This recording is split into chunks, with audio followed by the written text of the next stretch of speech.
Hoy tenemos San Salvador y el fin del Imperio Inca. En el pueblo de Huancapón, perdido en uno de los paisajes más hermosos de los Andes del Perú, se lleva a cabo la fiesta de San Salvador y la escenificación del fin del Imperio Inca.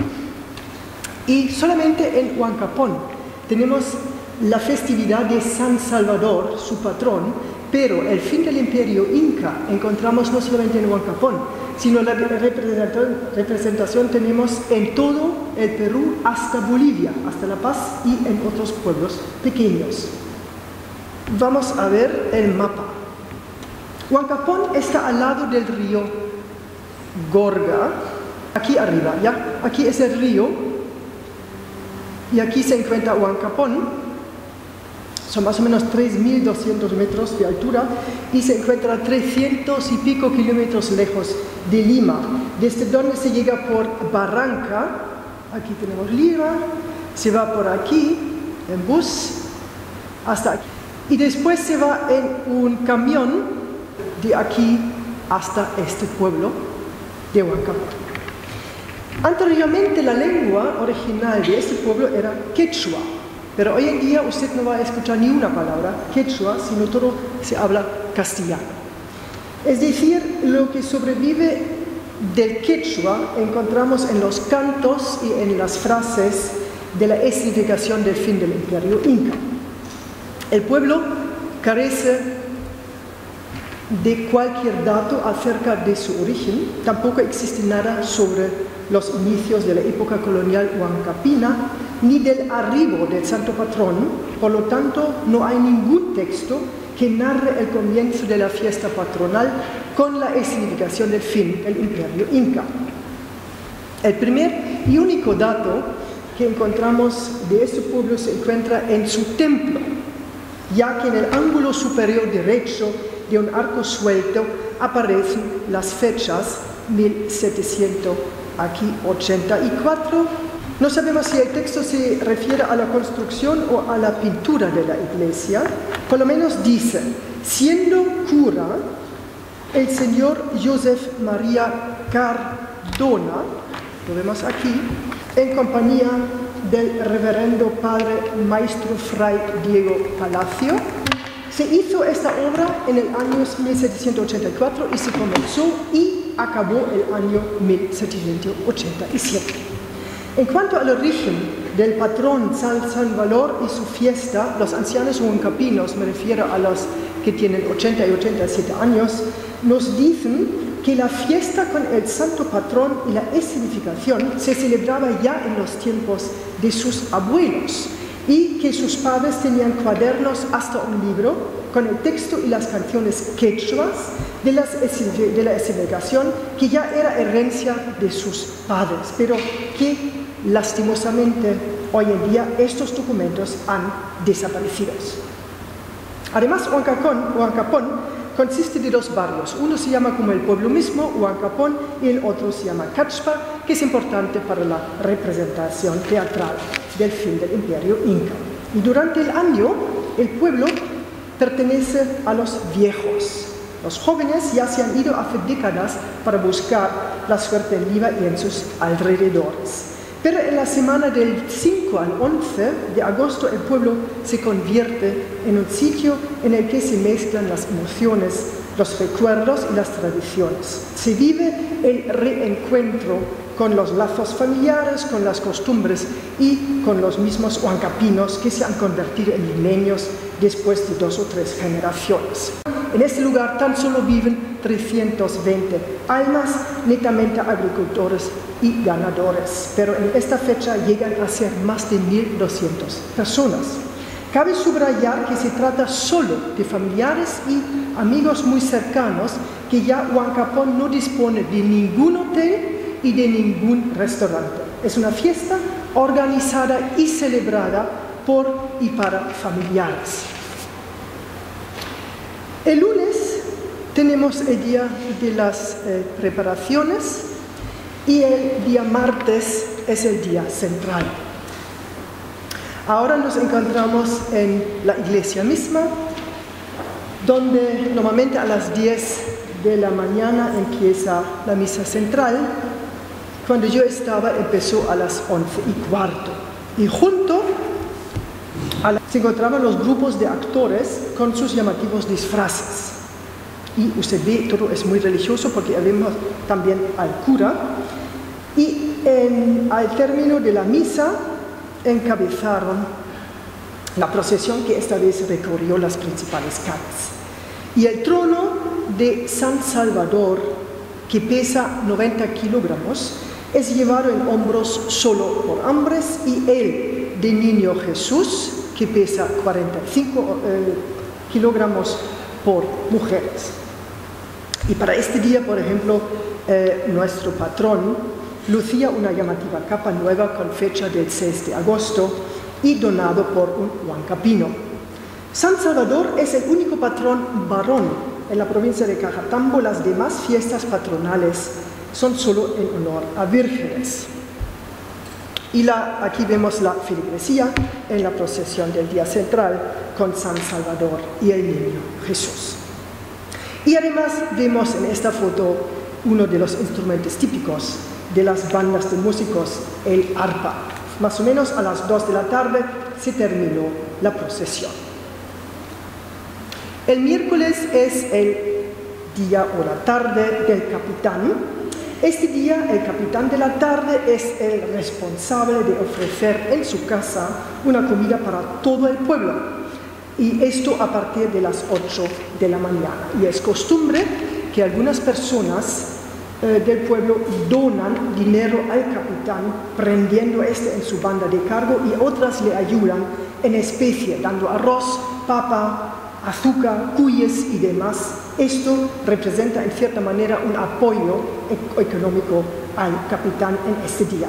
Al igual, al día anterior se llevó a cabo la misa y la procesión por la mañana, y por la tarde, cerca de las 2, tiene lugar la entrada del capitán a la plaza de toros. Este, montado en caballo, sobre el sombrero lleva una guirnalda de flores de seda, luce sobre el terno una banda tipo presidencial, casi siempre con el nombre del donante y del capitán y la fecha, bordada en oro y con borlas.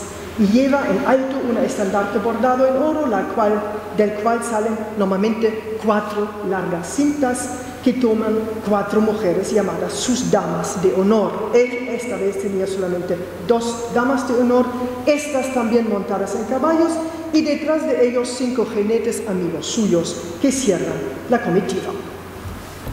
Y este acto es un desfile desde la casa del capitán hasta la plaza de toros. Luego se sigue bailando a pie, anunciando así la corrida de la tarde. Y después la población se ubica en sus asientos, y por primera vez cuando yo estaba, esta corrida cuenta con un toro de muerte. Alrededor de las 7 de la tarde llega a su fin la corrida, y la fiesta sigue en el pueblo. En la mañana, en las cocinas de las casas se preparan comidas típicas de la región para toda la población, es decir, para las familias, sus parientes y amigos. Y a la 1:30 de la tarde en la Plaza de Armas se colocan diferentes puestos de comida típica de la región, como roscas bañadas con azúcar, bizcochuelos de almidón, de papas, empanadas de maíz, panes especiales. Vemos también un cerdo y también un cochinillo al horno, la cual se vende. Esto fue organizado por los vasallos y los incas junto a sus familiares, con la finalidad de obtener fondos y cubrir los gastos de esta festividad. Además, siguen ciertas personas del pueblo donando dinero ahora a los incas, prendiendo esto en su capa. Y a las 4 de la tarde tiene lugar la adoración al Divino Salvador y al Niño Jesús. Los incas con sus respectivas payas, lo vemos aquí en el fondo, todos con sus disfraces de gala entran al templo bailando, y a partir de hoy las payas cantan solamente en quechua. Aquí vemos los incas hacen sus ofrendas a las imágenes del santo y del niño, que consiste en donar algunos soles y recibir así sus bendiciones. Y el viernes es la escenificación de la guerra civil. Alrededor de las 4 de la tarde empieza la escenificación de la guerra civil entre los dos hermanos Huasca y Atahualpa, llamada Tambo. Hay que saber que Huasca gobernó en Cusco, en el sur del Perú, y Atahualpa en Cajamarca, en el norte. Pero Atahualpa quería el imperio para sí solo, y así estalló la guerra atroz entre los dos hermanos. Y cada inca viene ahora de su barrio. La mesa simboliza su palacio, y ustedes se acuerdan que yo mencioné a principios que el pueblo tiene dos barrios. Aquí vemos Huasca, él viene ahora de Cachpa, y Atahualpa, que vemos más tarde, viene de Huancapón, rodeados de sus respectivas payas y de su banda de música y su ruco. Personaje vestido como un campesino indígena, con poncho y sombrero, que tiene la función de defender al inca, a su amo, cuando le atacan los españoles, para que no entren y no capturen al emperador. Churi nos da la traducción del ruco como viejo decrépito. Hay que imaginarse ahora el pueblo entero de Huancapón y que el grupo de los españoles ataca cada rato a uno de los incas que vienen ya de sus diferentes barrios. Y esto cabalgando y también a pie. Y los conquistadores tienen su propia banda de músicos, también los incas. Así, si uno no está en el mismo lugar, puede ya escuchar perfectamente quién se va a acercar, si son los incas o son los conquistadores, a través de su grupo de músicos.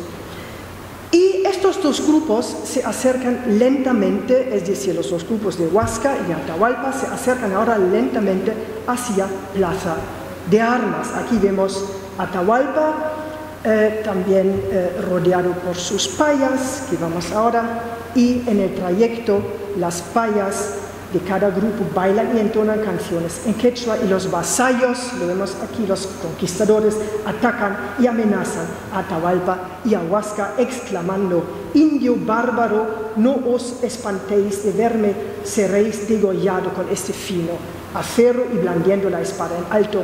Y después de mucho tiempo, los tres grupos, los conquistadores, Atahualpa y Huasca, se encuentran en la Plaza de Armas, donde Atahualpa y Huasca con sus payas bailan juntos, y donde ya la población entera está esperando al gran momento.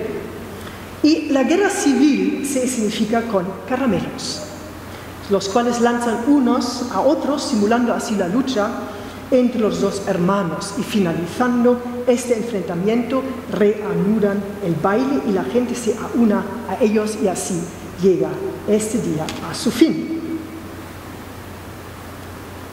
El sábado ya tenemos la escenificación de la muerte de Huasca y de Atahualpa. Por la tarde, alrededor, como el día anterior, a las 4, sigue la escenificación. Y otra vez, como el día anterior, cada inca sale de su respectivo barrio con sus payas, acercándose, bailando y cantando hasta la Plaza de Armas.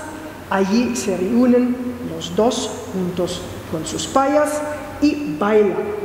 Mientras tanto, vemos ahora a Pizarro corriendo con la cruz y cruzando la Plaza de Armas junto a sus compañeros y bandas de músicos. Y antes de la muerte de Huasca, ordenado por Atahualpa, y antes de la captura y la muerte de Atahualpa por los españoles, dos de las payas lavan simbólicamente los pies a sus incas. Aquí vemos a Atahualpa y ahora vemos a Huasca, la parte religiosa. Y en otra esquina de la plaza, los españoles preparan una mesa con diferentes bebidas. Aquí vemos cómo Pizarro está con diferentes bebidas, y él agradece a Filipillo, que vemos de espaldas, dándole un trago por su buen trabajo de haber traicionado a Atahualpa. Hay que saber que Felipillo actuó como intérprete de Pizarro. Felipillo aprendió a la perfección el castellano, convirtiéndose en el principal servidor de Pizarro con la invasión del Tahuantinsuyo o Imperio Inca. Según algunos cronistas, conspirando él fue uno de los que precipitó la muerte de Atahualpa en Cajamarca, pues temía represalias del soberano por haber violado a una de sus más amadas hermanas. Y acto seguido, Atahualpa hace prisionero a su hermana Huasca y lo vemos aquí en una celda de bambú junto a sus payas donde ellos entonan canciones quechuas. Y después vemos como los vasallos destruyen esta celda de bambú, lo que simboliza la muerte de Huasca. Tiempo después, los vasallos toman preso a Atahualpa. Y dicha dramatización entre tomarlo preso y no dejarse atrapar lleva cerca de una hora. Ya preso es llevado a la puerta de la municipalidad, sitio que representa el lugar de ejecución. Uno tras otro de los vasallos llega ahora al lugar gritando y amenazando con espada al viento al Inca para luego desaparecer en la oscuridad de la plaza de armas y finalmente llega Pizarro apuntando su espada directamente al corazón de Atahualpa gritando: soldados míos, qué fieles me habéis hecho compañía, por tanto mar salobre, por tanto remotas tierras, el que miráis presente ese rey y ese ha condenado por traidor del orbe peruano. Lo bautizan y inmediatamente colocan un sombrero en llamas en la punta de la espada y Pizarro, blandiendo en signo de victoria, monta en su caballo y da una vuelta por la plaza de armas. Este acto simboliza la muerte del emperador. Acto final, Pizarro y sus compañeros se llevan algunas de las payas como trofeo sobre la derrota del Cairo. Respecto a las payas también se llaman nustas, eran el imperio inca doncellas de sangre real.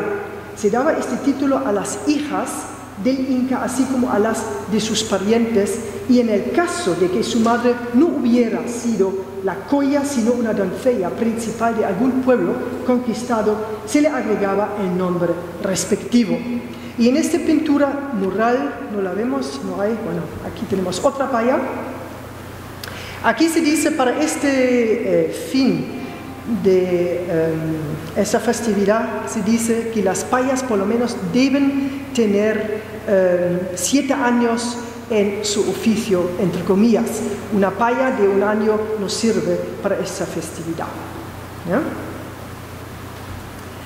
Aquí vemos la pintura mural, que fue pintado a fines del siglo XVIII o a principios del siglo XIX.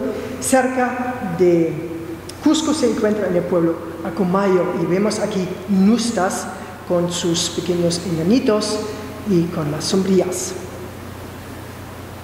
El domingo tenemos la despedida. Ahora hablamos de los protagonistas.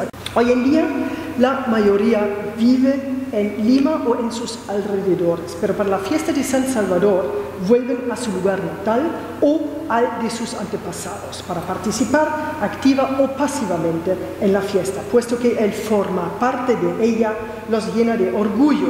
Y los protagonistas, los llamados funcionarios, son los que tienen un cargo, pero en contra de la tradición, los que tienen un cargo hoy ya no es por herencia, sino solo por su capacidad económica para pagar y cubrir los gastos, aunque también pueden pedir ayuda financiera a sus familiares, hasta a sus amigos.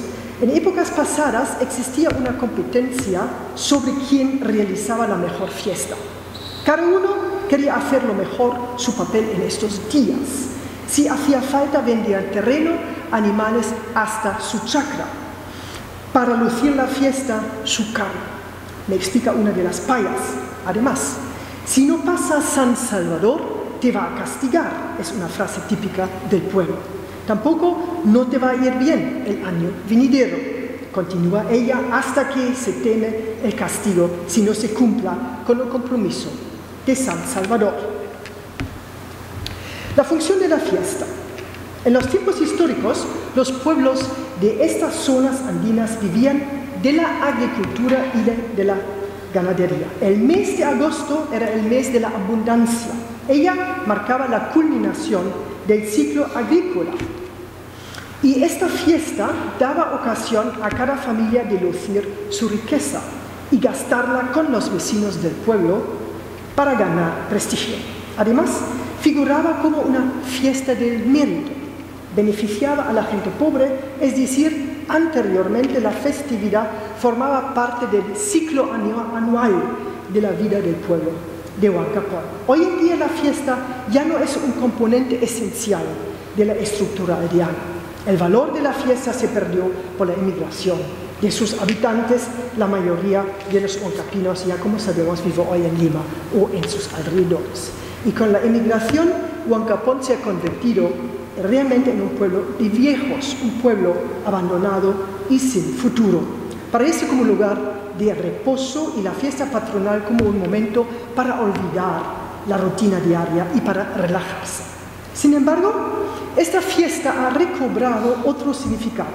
En esta semana de agosto no solo se refuerza la fe católica, sino que también se renuevan y consolidan los lazos familiares, sociales y políticos del pueblo. En esta fiesta se presenta a la joven generación que nació en Lima, la tierra natal de sus padres, en otras palabras, sus raíces. Así Huancapón sirve como lugar de identidad.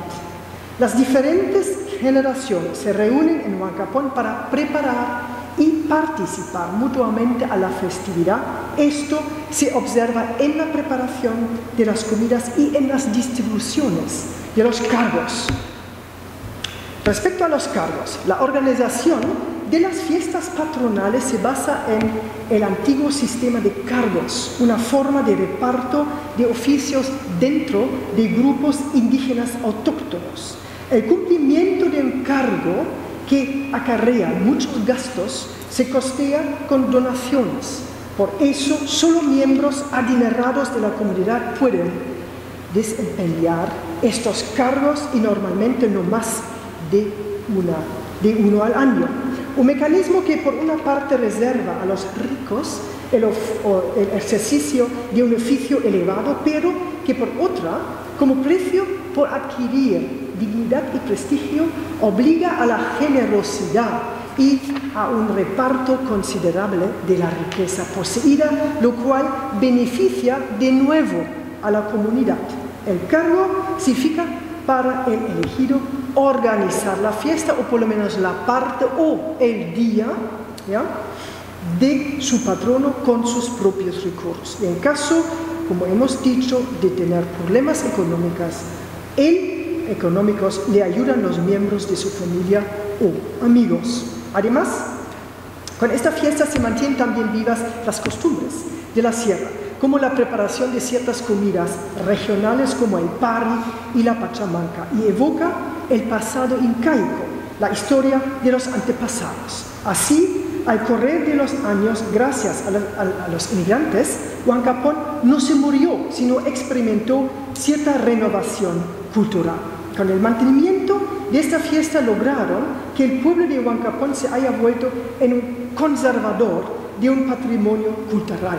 Se han vuelto así en portadores de su propia cultura. Además, los inmigrantes se han llevado con ellos sus costumbres a Lima, donde desde hace 25 años celebran también su fiesta patronal, junto a la escenificación, en un pequeño local en el cual se encuentra instalada una capilla con 2 réplicas de sus santos.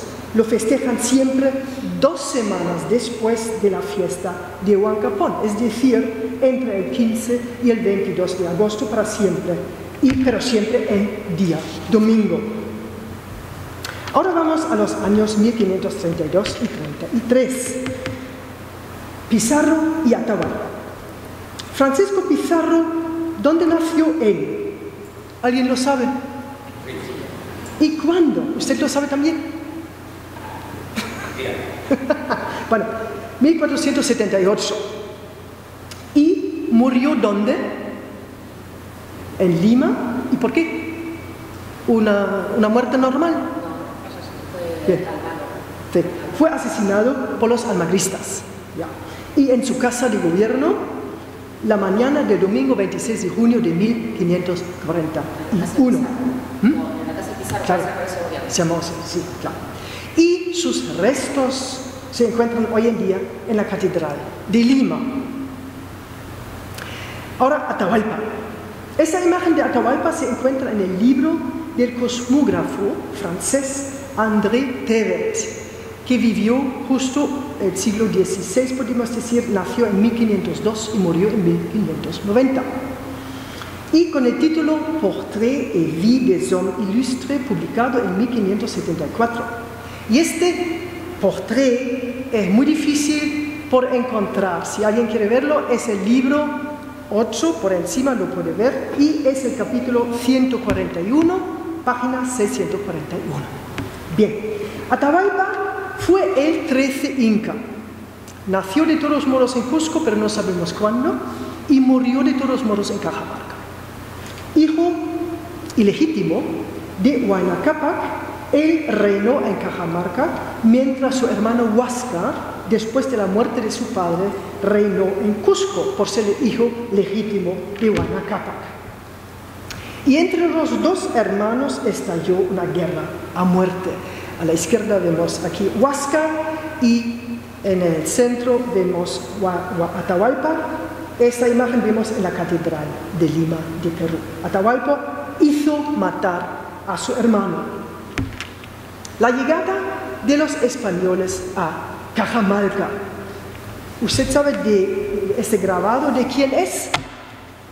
¿Usted se acuerda de Guamán Poma de Ayala, nuestro cronista indígena? Bien, ese es lo que él dibujó como Cajamarca. Según Francisco de Jerez, uno de los dos secretarios de Francisco Pizarro, sabemos que el conquistador llegó el 15 de noviembre de 1532 a Cajamarca.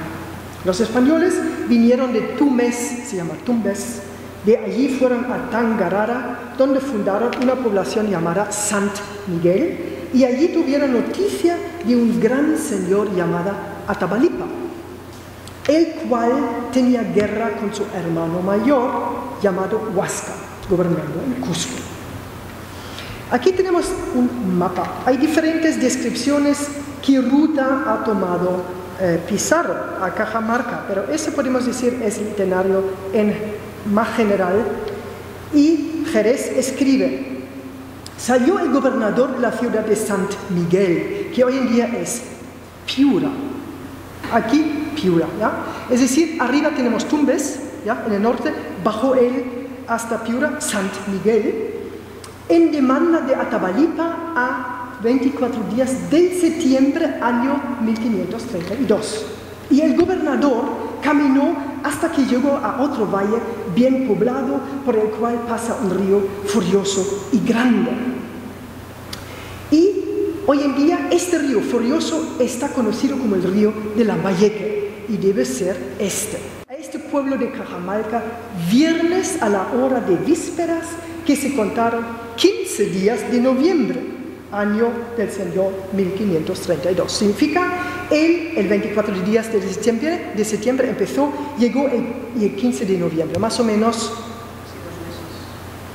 6 semanas, ¿no? Más o menos. Nada mal. Y ahora tenemos la captura de Atahualpa. Gracias a Guamán Poma de Ayala, tenemos una secuencia de este acontecimiento, y también por Johann Teodoro Brie. Empezamos con Guamán Poma de Ayala. Francisco Pizarro capturó a Atahualpa el 16 de noviembre, un día después de su llegada a Cajamarca. Los cronistas cuentan que Atahualpa estaba en su trono, como lo vemos aquí, alrededor sus indígenas, y el padre Fray Vicente Valverde fue con una cruz en la mano y con la Biblia en la otra. Usted puede verlo perfectamente. Y entró por entre la gente hasta donde Atahualpa estaba y le dijo por el Faraute, yo soy sacerdote de Dios y por tanto, de parte de Dios y de los cristianos, te ruego que seas su amigo, porque así lo quiere Dios. Atahualpa dijo que le diese el libro para verle y él se lo dio cerrado y sin mirar lo tiró al suelo. Valverde empezó a gritar y esto fue la señal que los españoles empezaron a atacar a los indígenas. Pizarro llegó hasta la litera donde Atahualpa estaba. Sin temor le echó mano del brazo y diciendo: ¿qué pensáis vosotros que había dicho Pizarro? Gritando una palabra muy especial: Santiago, la palabra conocida, y luego soltaron los tiros y tocaron las trompetas y salió la gente de pie y de caballo y fue en realidad una carnicería. Los españoles hicieron una matanza con sus espadas y sus escopetas. Y según el cronista Jerez, todos los que traían las andas de Atahualpa pareció ser hombres principales, los cuales todos murieron y también los que venían en las literas y hamacas después. El gobernador se fue a su posada con su prisionero, Atahualpa, y Jerez escribe: cosa fue maravillosa ver preso en tan breve tiempo a tan gran señor que tan poderoso venía. Aquí tenemos ahora la imagen de Brie. Él se llama Johann Theodoros de Brie, o Teodóricos, o Teodoros, o Thierry de Brie, y ya vivió también en el siglo XVI. Fue un orfebre, grabador, autor, coautor y editor de libros ocultistas y de pseudo-histórica de América. Incursionó también en la cartografía. Yo pienso que él ha captado bastante bien el dramatismo y la matanza que pasó en este momento. Vemos a Valverde, vemos a Pizarro, vemos a Atahualpa por encima de su trono está defendiéndose y vemos la batalla atroz. Aquí tenemos una descripción de un hermano de Pizarro, Pedro Pizarro. Él describe a Atahualpa así: este Atahualpa, ya dicho, era indio bien dispuesto y de buena presencia, de buenas carnes, no grueso demasiado, hermoso de rostro y grave en él, los ojos encarnizados. Bien, esto es suficiente. Vamos ahora al rescate. Como Atahualpa temblaba por su vida, ofreció a Pizarro una habitación llena de oro y de plata. Jerez escribe lo siguiente: Atahualpa dijo que daría de oro una sala que tiene 22 pies en largo y 17 en ancho, llena hasta una raya blanca que está a la mitad del altor de la sala, y que de plata daría todo aquel bojillo 2 veces lleno, y que esto cumpliría dentro de 2 meses. Luego despachó Atahualpa mensajeros a sus capitanes que estaban en la ciudad del Cusco, que le enviasen 2.000 indios cargados de oro y muchos de plata. Esta representación que vemos se encuentra en la entrada antes de llegar a la casa del rescate en Cajamarca. Se llama el cuarto del rescate. Ya en el año 1802, Alexander von Humboldt visitó la ciudad andina, Cajamarca, y por supuesto el cuarto de rescate. Y sin duda se trata de un edificio histórico y del tiempo incaico. La transmisión llama esta casa la habitación, la cual sirvió al Inca Atahualpa después de haber caído preso, como residencia, y donde él hizo la oferta a Pizarro llenarla con vasos y otros objetos de oro y de plata para su libertad. Efectivamente, es posible que esta casa fue habitada por el rey capturado y que por esta razón se la conservó como cosa notable, pues en ninguna otra ciudad del Perú han desaparecido tan completamente los edificios de los tiempos pasados, de los cuales los cronistas dejaron detalladas descripciones, como en Cajamarca. Aquí vemos el interior, y gracias a arqueólogos y a autoridades de la ciudad de Cajamarca que pensaban encontrar oro y plata bajo este edificio. Es decir, no está comprobado si en realidad se trata del auténtico cuarto del rescate. Lo mismo ocurre con la raya blanca. Algunos cronistas hablan de la raya blanca, otros ni la mencionan. Y en cuanto a Humboldt, él escribe que Atahualpa mismo había puesto la raya blanca en el muro. Ese salió, obviamente, de su fantasía. Aquí tenemos el interior. Y vamos a ver con la indicación de la raya blanca de entonces, porque hoy en día se trata de una raya roja para que los turistas la vean mejor. Los lugares de donde llegaron el oro y la plata y la cantidad del rescate. En las crónicas de los conquistadores leemos los siguientes nombres: Cusco, Huamachuco, que está a 20 leguas de Cajamarca, Pachacama, en la costa, Jauja, Bombón, y no olvidemos que en la ciudad de Cajamarca misma, la residencia real de Atahualpa, se encontraba mucho oro y plata. Y en cuanto a las descripciones de las inmensas cargas de oro y plata, Jerez escribe de la ciudad de Cusco que le enviasen 2.000 indios, cargados de oro y muchos de plata. Y así entran algunos días 20.000, otras veces 30.000 y otras 50, otras 60.000 pesos de oro en cántaros y ollas grandes. Sabemos por Jerez que el oro que se ha dicho que venía del Cusco entró en este pueblo de Cajamarca el 13 de junio 33 y vinieron 200 cargas de oro y 25 de plata. Después de haber venido esto, vinieron otras 60 cargas de oro bajo. En 6 meses se juntó el rescate, pues sabemos de Hernando Pizarro que los primeros 2 meses no llegó nada.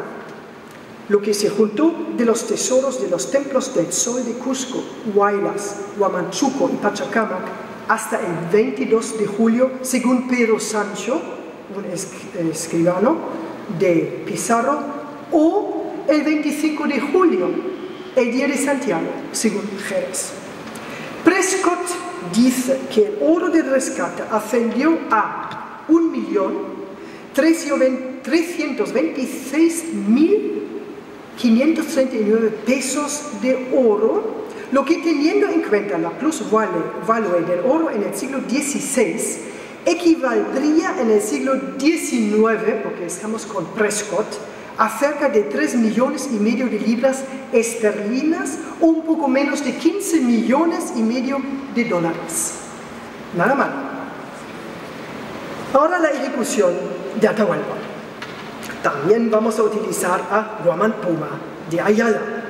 Según algunos cronistas, Atahualpa fue ejecutado por haber organizado una conspiración para matar a los españoles. Unos pocos dicen que fue por seguridad de los españoles para evitar complicaciones. Sea como fuese, ciertos cronistas, me refiero a Francisco de Jerez, escribano de Pizarro, y a Pedro Sánchez o Pedro Sancho, otro escribano del caudillo extremeño, y al capitán de Mena, nos cuenta cómo esto supo el señor gobernador de la conspiración. Hubo consejo con sus capitanes y con los oficiales de su majestad y determinaron de matar luego a aquel gran cacique Atahualpa, el cual lo merecía. Y así lo sacaron anocheciendo a la plaza y le ataron a un palo y por mandado del señor gobernador lo quisieron quemar vivo. Mas como Dios lo quiso convertir, dijo que quería ser cristiano y así lo ahogaron aquella noche y otro día de mañana lo enterraron en una iglesia que allí teníamos. Esos 2 folios pertenecen a las acuarelas mandadas hacer por el obispo Martínez Compañón, realizadas en el siglo XVIII en Trujillo, titulado Danza de la Degollación. El primer folio vemos a Atahualpa ha tenido un sueño y quiere que le interpreten, y el segundo folio, la degollación del Inca. Y esta representación es similar a la de Guamán Poma de Ayala. Y aquí también tenemos Brie, nuestro Todoros. Ahora, ¿en qué fecha murió Atahualpa? De todos modos, nos enteramos unánimemente de las crónicas que la muerte de Atahualpa fue por garrote. Pero la fecha de su ejecución hasta hoy queda en las nieblas del tiempo, ya que ninguno de los cronistas la mencionó. Sin embargo, gracias a Jerez, ciertos puntos de referencias tenemos. El primero es muy importante. Jerez apunta la fecha cuando terminó su relación, lo que podemos verificar en la Historia General y Natural de las Indias de Francisco Oviedo, que le había incluido en su historia con el siguiente colofón al párrafo que antecede. Acabóse esta relación por Francisco de Jerez, escritor de ella por mandado del gobernador en el pueblo de Cajamarca, de estos reinos de la Nueva Castilla, en el postrero día del mes de julio de 1533 años. Postrero día de julio. En Jerez leemos respecto a Atahualpa: murió en sábado a la hora que fue preso y desbaratado. Francisco Pizarro capturó a Atahualpa, como sabemos, el 16 de noviembre, un día después de su llegada a Cajamarca. Jerez escribe: llegó el gobernador a este pueblo de Cajamarca 15 días de noviembre, año del Señor de 1532. Venido el día sábado, el próximo, por la mañana, llegó al gobernador un mensajero de Atahualpa. Viendo el gobernador que el sol se iba a poner y que Atahualpa no levantaba de donde había reparado, envióle a decir con un español que entrase en la año 1532 y por la noche, cuando empezó a anochecer. Por Jerez nos enteramos también de que el oro que se ha dicho que venía del Cusco entró en este pueblo de Cajamarca a 13 días de junio, la primera carga. Acabóse de hundir y repartir todo este oro y plata que se ha dicho día de Santiago, el 25, Jerez. Y ahora, por una carta de Pedro Sancho, teniente escribano general, con fechas desde el 17 de junio hasta el 22 de julio de 1533, sabemos que estas fechas están en relación con lo que escribe Jerez. Significa que a partir del 17 de junio hasta el día de Santiago, el 25 de julio, tenía lugar la repartición del oro y plata. Y en la carta con la fecha del 16 de junio de Pedro Sancho figura una frase y dice: y de ello el dicho cacique ha dado y traído y mandado dar y traer parte de ello, de lo cual conviene hacer repartición y repartimiento así del oro y plata, la cual nos da la certeza, primero, de que se trataba de una parte del tesoro, dar y traer parte de ello, y segundo, que Atahualpa todavía vivía. Como no hay ninguna alusión en cuanto a la fecha de la ejecución de Atahualpa, tenemos dos opciones. ¿Cuáles tenemos? Que Atahualpa fue ejecutado ¿cuándo? En ese momento que lo capturaron. ¿En el momento que lo capturaron? No, eso no es posible. Porque él había dado también, eso no es posible. No, tenemos dos posibilidades. La primera sería después del repartimiento o justo fines de junio o a principio de julio, cuando estaban en plena distribución de todo este oro y plata. Según el capitán Cristóbal de Mena, el acontecimiento del descubrimiento de la conspiración de Atahualpa para matar a los españoles aconteció en los últimos días del repartimiento. ¿Significa? En los últimos días de julio, ¿no? Y volvemos a la carta de Pedro Sancho con las fechas desde el 17 de junio hasta el 22 de julio. En la última página, bajo la fecha del 22 de julio, se lee: y referida a esta distribución, faltan por repartir 48.607 pesos y de plata no hallo la cantidad en estos autos. Es decir, el 22 de julio los españoles estaban todavía en plena distribución del oro y plata que había llegado o que aún llegó. Además, leyendo la carta de Pedro Sancho nos enteramos de que los españoles estaban totalmente absorbidos por hundir y repartir todo este oro y plata.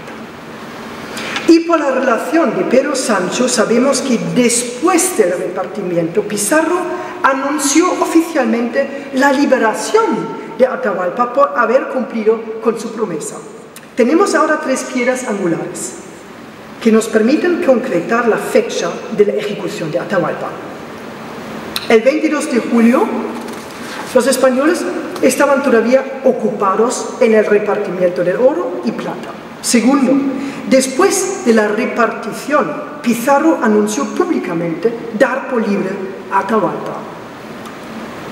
Tercero, Jerez termina su relación con fecha y firma del 31 de julio de 1533. Como el 22 de julio es un domingo, el único sábado que nos queda, según los informes, es el 28 de julio para la ejecución de Atahualpa, ya que 3 días más tarde Jerez cierra su relación. Las crónicas de los testigos oculares concuerdan unánimemente que el descubrimiento de la conspiración contra los españoles ocurrió en los últimos días o al final del repartimiento y que muy pocos días después Atahualpa fue condenado a muerte y el mismo día de la sentencia fue ejecutado en la noche. Es decir, temporalmente encaja todo. Y tenemos otra prueba más. Si Atahualpa hubiera sido ejecutado antes, digamos en junio, su muerte se habría difundido con extraordinaria rapidez, ya que tal suceso no hubiera sido posible ocultar, lo cual no solamente hubiera puesto en peligro el rescate de Atahualpa, sino que también la vida de los españoles. Así, según las crónicas y piedras angulares, podemos declarar la fecha de la ejecución del último inca como el 28 de julio de 1533. Aquí vemos un extracto de una pintura popular del siglo XIX, es anónimo y se encuentra en el Museo Arqueológico de Cusco. Aquí arriba vemos difunto Atahualpa. Bueno, muchísimas gracias.